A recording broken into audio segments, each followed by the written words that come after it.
One legend moves on from the sport of MMA, another returns. Well, kinda. It was announced that Conor McGregor will be one of the two coaches on the upcoming season of The Ultimate Fighter, McGregor versus Chandler. This will be the 31st edition of TUF. McGregor will eventually fight Chandler on pay-per-view, according to Dana White. What say you, gang? Most people wanted this type of pairing for the return of the Irishman.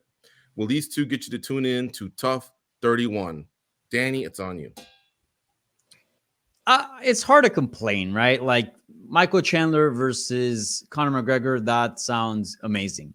But as I mentioned in the previous episode of SBC that I was in, I don't think it was the week before, but prior to that one, this wasn't my A option. This was probably like my D option. I mean, ideally, we would have wanted, Nate Diaz in there to close out the trilogy as TUF coaches. That would have been fun. If not, I suggested Masvidal. If not, Tony Ferguson, and then Michael Chandler. So even if this is kind of a little bit low on my option list, I still think this is a ridiculous fight. I think this is going to be bonkers. This is going to be amazing. What I do not like is that what the TUF show is supposed to do is, yes, bring a TUF champion, right? Coach these up and comers and have somebody become champion and hopefully turn into a contender, and then an actual UFC champion, right? But also it's a great vehicle to promote a rivalry, to promote a fight. And I don't know if Michael Chandler is necessarily the best guy to do that. I mean, he is a complete gentleman outside of the cage. He is, super nice, might be, up there in the running for pound, one of the nicest guys on the UFC roster right now. And, once he gets in the cage, a complete savage, does a complete 180. I mean, he turns into an animal. That's for sure. But outside of the cage, with the cameras, I don't think we're going to get great banter with him and Conor. And the whole idea was to get some bad blood in there. That's why I suggested the previous names. So, again, it's going to be fun. I'm going to watch it. I'm going to like it. But I think there were better options, in my opinion. Yeah, I think I could agree with everything you said. I do love that drama, and this is reality TV. All right, Goes, you fired up about the matchup, and let me add something to your plate. How do you think these guys will do as coaches? Not very well. I don't think this will be any. This is one season that has absolutely nothing to do with the fighters or the coach. It's going to come down to the actual coaches and the heat that they're going to create. Danny is right. Michael Chandler is a gentleman. He's a very cool cat outside the cage. But anything that has to do with competition, man, even if it's tic-tac-toe, something else comes out of Michael Chandler. And I know that Conor McGregor is something that's been on his mind even back when he was at Bellator. And I think this is his big moment. Like, think about how much this guy has done in the short time that he's been in the UFC. Like, he gets this game. And Conor McGregor is going to poke at him. He's going to come at him. Michael Chandler, I promise you, will come back. It's going to be a lot of fire between both those guys. It's going to be a lot of fun. So I absolutely love these two being coaches on TUF. Coaching, I don't know if we're going to see very much of that. I mean, we've already seen Conor McGregor, right? And what he does, he shows up in a suit. He's kind of off to the side. It's his coaches that do most of the coaching. But like I said, I think this is all about the coaches. I think it's about promoting their fight. If you look at Alexander Volkanovski and what his season of TUF kind of did for him, I think a lot of people, he had a lot of fans, a lot of people that liked him. But that season of TUF kind of showed a different side of him that we all kind of fell in love with. And look at the big fight that he's in now, right? So I think that same thing's going to happen with Michael Chandler. I think a lot of you are going to see another side of him. And I think he's going to create even more fans. But the fire that they're going to create between each other is really going to promote that fight, man. You're right about Volkanovski. I'd love to go to one of his barbecues. That man can cook. Hell yeah. All right, Nolan, so can they do anything with the subplots? Can Conor bring in maybe some great assistant coaches and Chandler do the same? And can something happen there? Yeah, I mean, I think that this is the revitalization that TUF needed, at least for the short term, right? I mean, I don't know when it comes to time to be TUF 32.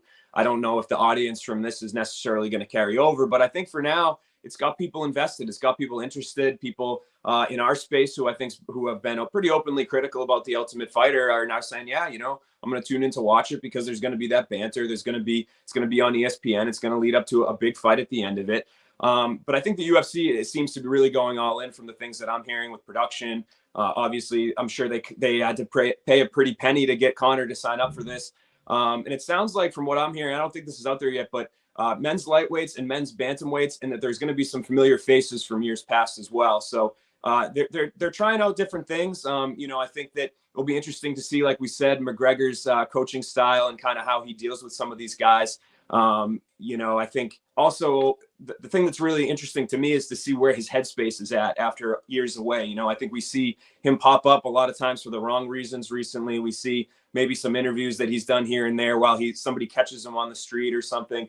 I think there was one a few years ago. He was at some sort of race or something, but he hasn't really done a lot, in the media in terms of actually being on camera and speaking. So I'm interested to see where his head's at, kind of what he looks like, what his build's like. I'm sure they'll show him working with the guys. So we'll get to see really some insight into where Conor McGregor, the larger than the sport superstar, is, currently. So I think that's going to be huge. And I think Chandler's a good foil, man. I know some people wanted Tony Ferguson. I get it. I understand it. The guy's a legend. That's a fight that we've been, trying. The UFC's kind of, those two have been at the top for a long time, right? They've been aligned and potentially lined up. And that's a fight that fans have always wanted. But I think Chandler's a guy that I think understands his spot on the show. Maybe he'll try to, intentionally kind of promote it. He's obviously very well spoken, like we said.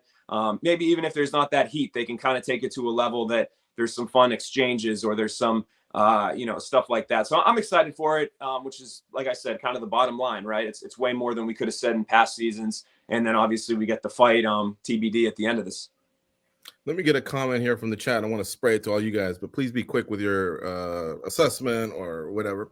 C Mo 313 says the better talent is on DWCS. Does that also gauge, or does that also factor into your interest for TUF 31, Danny?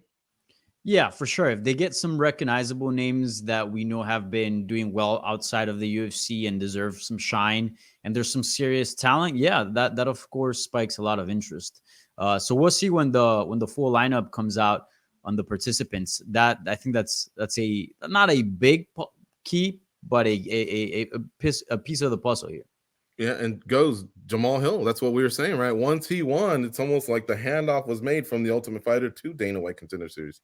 A little bit. I mean, yeah, we got to look at those names and see who's returning and who some of the new names are, and we'll kind of fall in love with the characters. I think the good thing that TUF and Dana White's Contender Series, what Dana White's Contender Series has been doing is kind of showcasing a little bit of the personality of the fighter. That's something that TUF always had an advantage on. So at the end of the day, I think we'll be excited about the overall product. And I think there's kind of, if you look at TUF historically, there's kind of two boxes that get checked that make you look at a season and say, oh, that was fun or that was good. And one of them is the coaches' banter, what kind of rivalry they have. But the other is the relevancy of the season. Like when they did that season with all flyweights, like that was very relevant to the sport's history to a certain degree. When they, put in the strawweight title for the first time and they did it that way, that was very relevant to the sport's history. So I think if they're able to, kind of bring in the themes, kind of the ones with the themes always seem to do better. I think they're more interesting. And then obviously with the talent too, I felt like when TUF went away for a little bit, when they switched to ESPN, I felt like the seasons right before it left, it was very much like talent that wouldn't have gone directly to the UFC otherwise. And so it kind of moved away from that model of having the best prospects outside the UFC, guys that, I was keeping my eye on the prospect scene quite a bit. And like, there'd be some people that would be on TUF and I'd be like, oh, this guy's like 3-0, like, you know what I mean? So I think that if they check those right boxes with the talent pool, if they get the theme and if they correct and they, have two coaches that can give at least somewhat of a back and forth, I think those are all the boxes that they need to check to have a success this season. Nolan, you had the scoop with some weight classes, some of that info. What about the names? Do you know any veterans? Blink twice if I'm making you uncomfortable. No, I'll say that they're starting to film tomorrow. I think it seems like they're still working out some final stuff in terms of the names and whatnot. But I think people will dig it. I think I'll let those come out on their own. I don't want to get anybody in trouble.